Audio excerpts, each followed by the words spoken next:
hello guys. Uy, ginuko kainit na gyud diri guys. Ginuko June pa lang. Grabe kainit. So, nagpalit ko og kuan guys. Namalit ko sa kusina og kalaha og mga pot holder. Grabe kainit guys. Indot kaya ng ano ko ba? Pinkis kayo. Oh. Namalit ko og ano guys ng kalahas. Huwagang kalaha. Kay akong amo. Hapit na mo abot. So, palit ko kay akong kalaha nga ginaprito sa sambusa. Ilalabay na. Mas dali man gud ni siya good kay kanang inigprito nimo. Dali ra kay siya mo maluto kay dili siya kapal kana tama lang. Oni siya ang kalaha diri.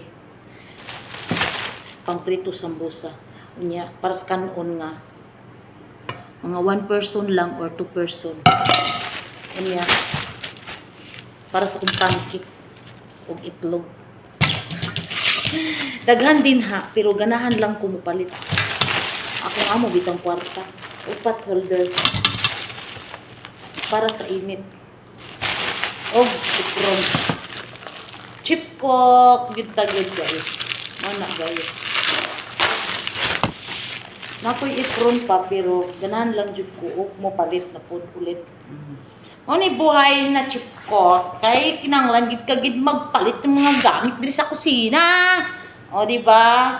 Bisag kusinera lang ni, pero gwapa gyapon ni diri sa kusina siya ay magpagwapa kita.